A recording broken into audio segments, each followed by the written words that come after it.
सर्व सनातन परम भक्तों को मेरा प्रणाम। यहाँ के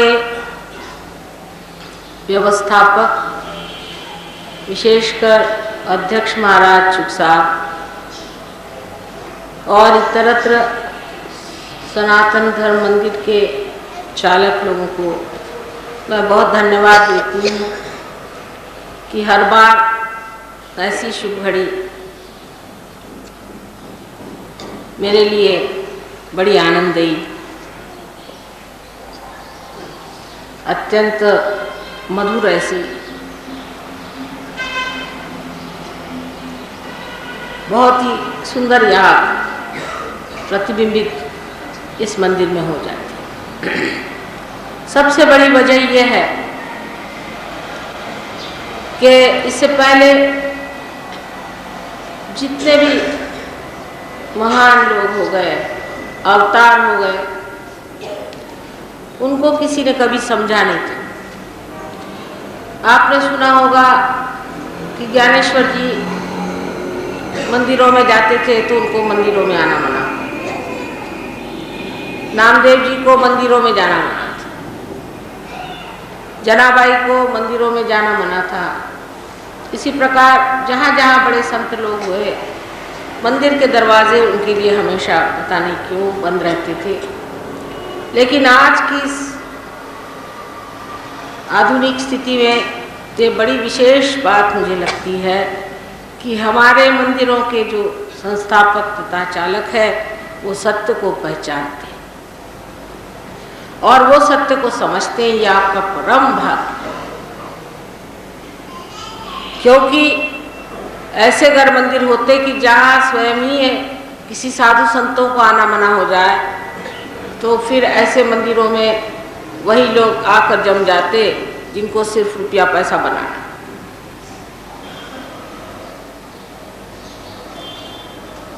इसलिए जहाँ मनुष्य की बुद्धि इतनी खुल जाए कि वो सत्य को पहचाने,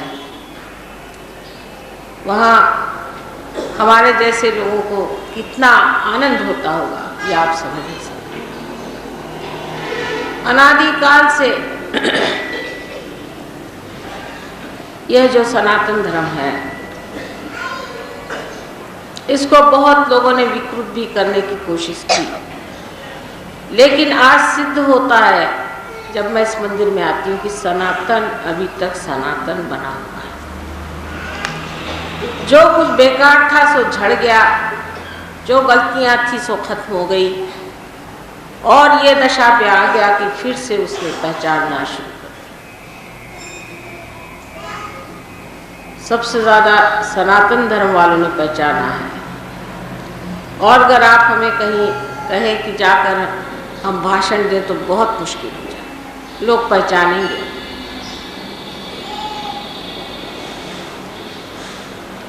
इस वजह से इस मंदिर में आते हुए मुझे अत्यानंद है।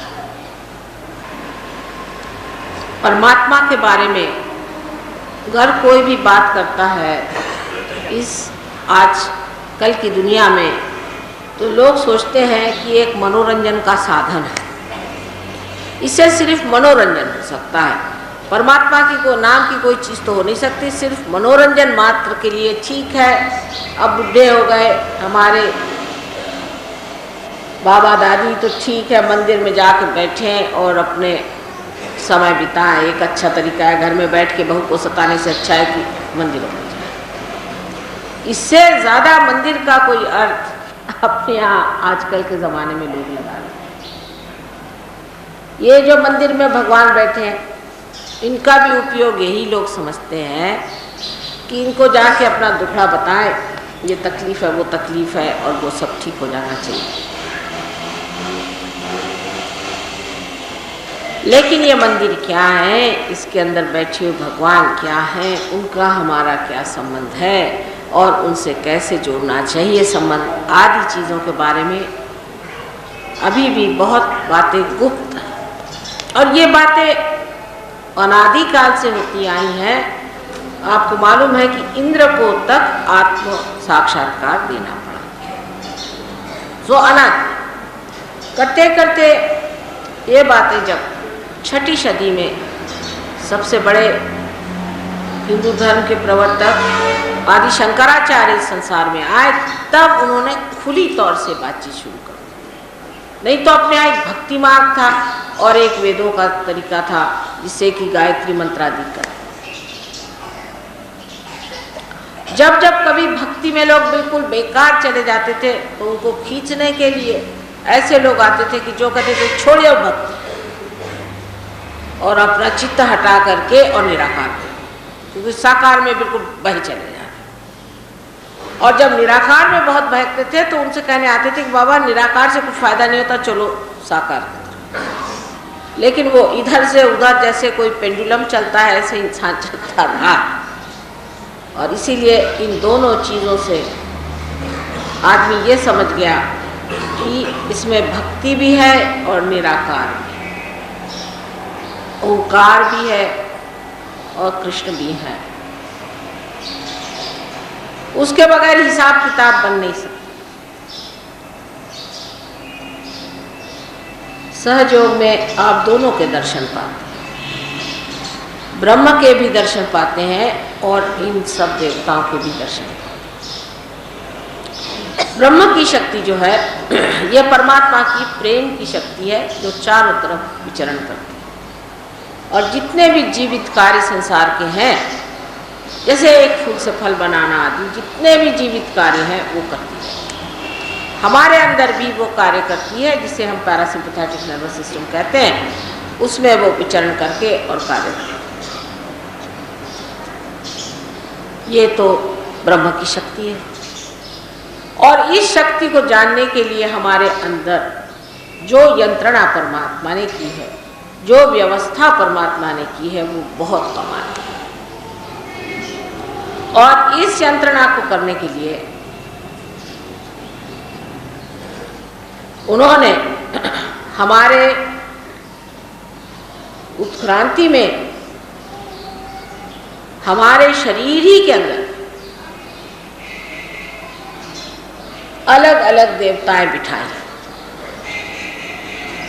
इन बच्चों को अलग अलग देवता बिठाए। सबसे पहले तो श्री गणेश बना। श्री गणेश पवित्रता, सारे संसार को पहले पवित्रता से भर दिया। निराकार में कहें तो वो पवित्रता से भर दिया और साकार में कहें तो श्री गणेश बना।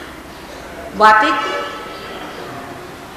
जैसे ये अब आप देख रहे हैं जो जल रही है, इसका प्रकाश चारों तरफ है, लेकिन इसकी ज्योत भी है और प्रकाश भी। इसी प्रकार जो सबसे पहले चीज बनाई वो श्री गणेश बनाए, जिनका प्रकाश जो चारों तरफ फैला हुआ है, जो ब्रह्म शक्ति। अब किसी ने अगर गणेश जी को पकड़ लिया तो भी गलत होगा, और किसी ने अगर प्रकाश को पकड़ लिया वो भी गलत हो गया। क्योंकि जैसे मैंने पहले मर्तबा बताया था कि पहले तो उन्होंने बात की कि कौन से फूल हैं और फूल के अंदर शहद है, तो लोग फूलों से चिपक गए कि फूलों को खोजो, फूलों को खोजो। बकना शुरू हो गया सब, मतलब जबानी जमा खर्चे, शब्द जालम, बस बातें करना शुरू कर दी। तो उन्होंने कहा कि भाई देखो, ये फूल खोजने वाले जो हैं तो पगला गए, फूलों की पूजा, फूलों के पीछे दौड़ना, और शहद की बात ही नहीं करते। तो फिर उनका चलो भाई शहद की बात शुरू। सब जितने बड़े बड़े हो गए हैं वो हमारी भलाई के लिए ही, एक में से निकाल के दूसरे में से निकाल के इसमें, ऐसा करके किसी तरह से अकल डालते। कभी निराकार की बात करो, अलख निरंजन की बात करो, अलख जो दिखाई देती, वो उन्होंने बातचीत शुरू कर दी। पर वो भी बातचीत हो गई। शहद की भी बात करो और मधु की भी बात करो तो भी मधु पाइएगा कैसे? तो क्या होना चाहिए? आपको मधुकर होना चाहिए। आपको स्वयं बदलना पड़ेगा। आप में आत्म साक्षात्कार होना चाहिए। यह सब धर्मों में कहा गया है। क्योंकि अदल बदल करने से थोड़ा दिमाग आदमी का ठनकता है, सोचता है कि चलो ये गलत चीज़ थी, दूसरी चीज़ पकड़। लेकिन सबने एक बात कही, चाहे कितना भी अदलो बदलो, लेकिन चीज़ है आपका आत्म साक्षात्कार होना चाहिए। किसने नहीं कहा? ईसा मसीह ने कहा कि तुम्हारा फिर से जन्म होना चाहिए। हिंदू धर्म में तो बिल्कुल ही मानी हुई चीज़ है कि दी जाए तिसा दी जाए, जो जिसका दूसरा जन्म होता है वही ब्राह्मण होता है, वही ब्रह्म को जानता है, साफ साफ कहा हुआ। उसके तौर तरीके गलत लगाने से नहीं, पर सही बात में तो यही कहा। नानक साहब ने कहा कि अपने में खोजो, आपे को पहचाने बगैर आप परमात्मा को नहीं जान सकते, आत्मा को पाओ। उन्होंने यही कहा। अब सबने यही रट लगा के रखी है कि भाई आत्मा को पाओ, फिर से जन्म करो। ईसा मसीह ने कहा वही बात, मोहम्मद साहब ने कहा है कि आपको पीर होना पड़ेगा।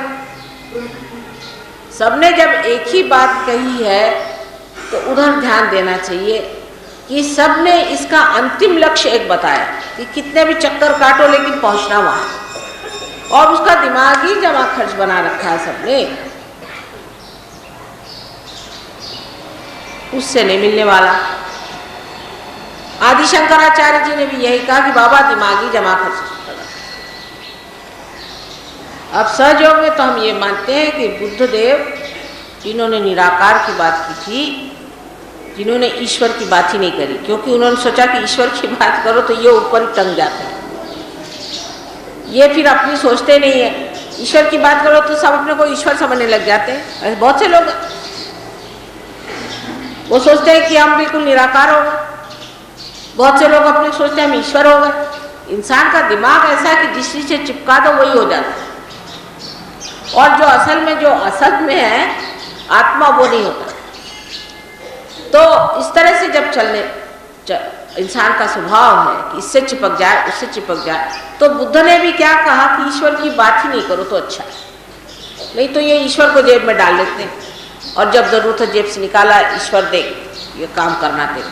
अब वो कौन सा ईश्वर है भगवान जाने। जब अपने एक जन्म में उन्होंने ईश्वर की बात नहीं की और उन्होंने कहा कि बस चलो निराकार को छोड़ो, आत्म साक्षात्कार, उसका भी एक तमाशा बुद्धों ने बना डाला। तो वही आदि शंकराचार्य करके फिर संसार में आए और उन्होंने कहा कि भाई अब माँ की सेवा करो, इसके सिवाय कोई इलाज नहीं है, माँ की सेवा से ही पाओगे। क्योंकि बोलना तो था, कहना आधा ही रह गया, आप दूसरी बात बता। जितनी उन्होंने ईश्वर की बात शुरू कर दी, उनको भी लोगों ने सता दिया, यहाँ तक कि उनकी माँ मर गई तो उनसे कहले तुम जला नहीं सकते, तो केले के पत्ते से उन्होंने जलाया अपनी माँ। इस प्रकार एक से एक अकलमंद लोग सबके सापके उनको उठाने पड़े। अब कुछ दुनिया बदली नजर आती है कि मेरे साथ ऐसी जाति कोई नहीं करता। एक तो जरूर बिगड़ते हैं, लेकिन इतनी जाति किसी ने नहीं की कि मुझे मारने के दौड़े, ऐसा हाल नहीं। क्योंकि यही उन सब महानुभावों का उपकार मैं मानती हूँ, जिन्होंने आपको अदल बदल करा के समझा दिया कि ये नहीं यन नेति नेति वचने निगमो, ये नहीं, तो फिर क्या। जब नहीं करने पे आ जाएंगे तब बराबर चीज को आप पकड़ लेंगे। इसीलिए उन्होंने आपको बताया कि पहले साकार फिर निराकार, निराकार से साकार, चलते चलते जब आदमी थक जाएगा इससे लड़ते लड़ते, तब वो रुक जाएगा और सोचेगा गंभीरता से फिर है क्या। तो निराकार आपसे मैंने बताया कि सारी ब्रह्म शक्ति जो चारों तरफ फैली हुई है, और साकार आप हैं, और आपके अंदर हर उत्थान के समय पर एक एक देवता बिठाया गया।